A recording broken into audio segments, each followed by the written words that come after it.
Doctor warns, 4 dangerous masturbation mistakes in the morning that are silently harming older men. The sun's barely up, and George, 68, is already awake.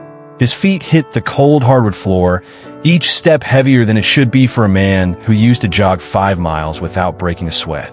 The house is quiet, too quiet. Just the hum of the fridge and the faint tick of the clock in the living room. He shuffles to the kitchen, his body feeling like it's carrying an extra 20 pounds, though the scale hasn't changed in years. There's a fog in his chest, a distance in his eyes, like he's watching his own life from the other side of a glass wall. Every morning, it's the same. He wakes up drained, like someone siphoned off half his energy while he slept. George doesn't talk about it. Not to his buddies at the diner, not to his grown kids, not even to himself. He just figures this is what getting older feels like. The slow fade of a man who's lived a good life, but can't quite keep up anymore.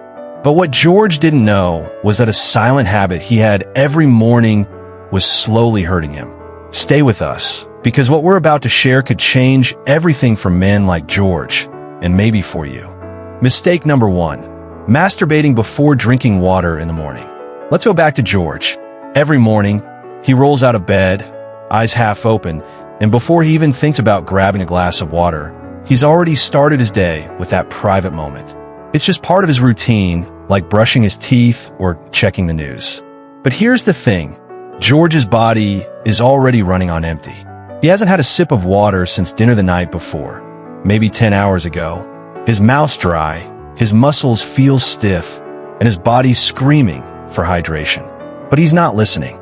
He's revving the engine without checking the oil, and that's where the trouble starts. Here's the science, plain and simple.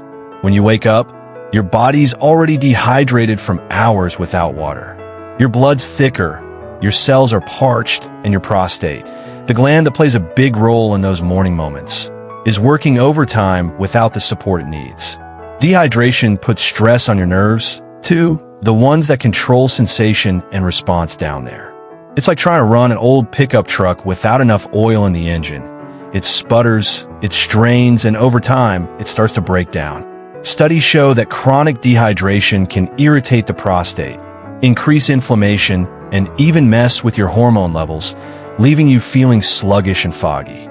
For older guys like George, who might already be dealing with prostate issues or lower testosterone, this is like pouring gas on a fire you didn't even know was burning. And it's not just the prostate. Those nerves, they're sensitive. Push them too hard when your body's dehydrated, and you're setting yourself up for weaker responses over time, maybe even discomfort. George started noticing he felt more tired after, not less. Like he'd just run a lap he didn't have the fuel for. But he didn't connect the dots until it started getting worse. So what's the fix? It's simple, but it's powerful. Before you do anything else in the morning, drink a tall glass of water. Not coffee, not juice, plain water. Aim for 12 to 16 ounces, enough to kickstart your system. It's like topping off the oil before you take the truck out for a spin. This hydrates your cells, wakes up your nerves, and gives your prostate a fighting chance to work without strain. Give your body that water first, then ease into your morning. You'll feel the difference, not just down there, but in your energy, your clarity, everything. Mistake number 2. Using unhealthy fantasies or shame-based thoughts during the act. Now, let's talk about what's going on in George's head.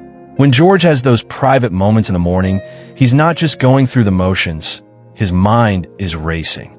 Sometimes it's old memories, maybe fantasies that feel a little too intense, a little too dark. Other times it's worse. He's beating himself up, feeling guilty, like he's doing something wrong just for being human. I'm too old for this, he thinks, or what would people say if they knew? That shame creeps in heavy as a winter coat, and it lingers long after he's done. George never thought those feelings could do any real harm. It's just in his head, right? But that's where he was wrong. Here's what's happening behind the scenes. Your brain is like the control panel for your whole body, especially when it comes to pleasure. When you're caught up in unhealthy fantasies, ones that feel obsessive, aggressive, or just off, or when you're drowning in shame, your brain's reward system gets thrown out of whack. Normally, a moment like this releases dopamine, that feel-good chemical that lifts your mood. But when it's tangled up in guilt or negative thoughts, it's like pouring sugar into a gas tank. Your dopamine spikes, then crashes hard, leaving you feeling empty, maybe even anxious. Over time, this messes with your hormone balance. Cortisol, the stress hormone, starts creeping up, and testosterone, the stuff that keeps you feeling strong and sharp, takes a hit. For older guys like George, whose hormones are already on a tighter rope, this can make you feel moody, tired, even disconnected from the people you love. George didn't realize how much this was weighing him down until he had a heart-to-heart with his doctor. He was hesitant at first. Talking about this stuff isn't easy, especially for a guy who grew up when toughing it out was the only option. But his doctor listened, no judgment, and explained it like this. George, your brain's like an old radio. If you keep tuning it to static, you're never going to hear the music clearly. The doc told him that those shame-filled thoughts were stressing his body more than he knew. And the intense fantasies? They were wiring his brain to need more and more to feel the same rush, leaving him drained instead of refreshed. So how do you fix this? It's about taking back control of your mind. Start by noticing what you're thinking about in those moments. If it's shame, remind yourself this is a natural part of being human, nothing to feel guilty about. If it's fantasies that feel too heavy, try shifting to something lighter, something that feels good without leaving you uneasy. Maybe it's a memory of a happy moment with someone you love, or even just focusing on the sensation itself, staying present. It's like tuning that radio to a clear station. And if those negative thoughts keep sneaking in, talk to someone, a doctor, a therapist, even a trusted friend. George started small, just being honest with himself. And it was like lifting a fog he didn't know was there. Stick with us, because the next mistake is one George never saw coming. Mistake number 3. Masturbating in positions that put strain on the lower back or pelvic nerves. Picture George one morning, propped up in bed, pillows bunched awkwardly behind him, one leg bent at an odd angle. He's not thinking about his posture. He's just trying to get through his routine. But last week, something happened that shook him. He finished, got up, and felt a strange tingling in his lower back, like pins and needles running down his hip. It faded after a few minutes, but it spooked him. Just a cramp, he told himself, brushing it off like he always does. But deep down, he wondered if something was wrong. That tingling wasn't a one-off. It was his body waving a red flag. Here's what's going on. As you get older, your lower back and pelvic nerves are like the suspension on an old truck. They've got some wear and tear, and they don't handle stress as well as they used to. When you masturbate in awkward positions, say slouched in a chair, hunched over a laptop, or lying in bed with your back twisted, you're putting extra pressure on those nerves and muscles. The sciatic nerve, which runs from your lower back down through your pelvis, can get pinched, leading to that tingling or even numbness. Over time, this kind of strain can build up, causing chronic lower back pain or even issues with sensation in your pelvic area. For guys over 65 who might already have arthritis or a weaker core, it's like overloading a bridge that's already creaking. The science backs this up. Your pelvic nerves are part of a complex network that controls everything from sensation to blood flow down there. Repeated strain from bad posture can irritate those nerves, leading to discomfort or even reduced sensitivity over time. It's not just about that one moment. It's the cumulative effect, like driving over potholes day after day and wondering why the tires keep blowing out.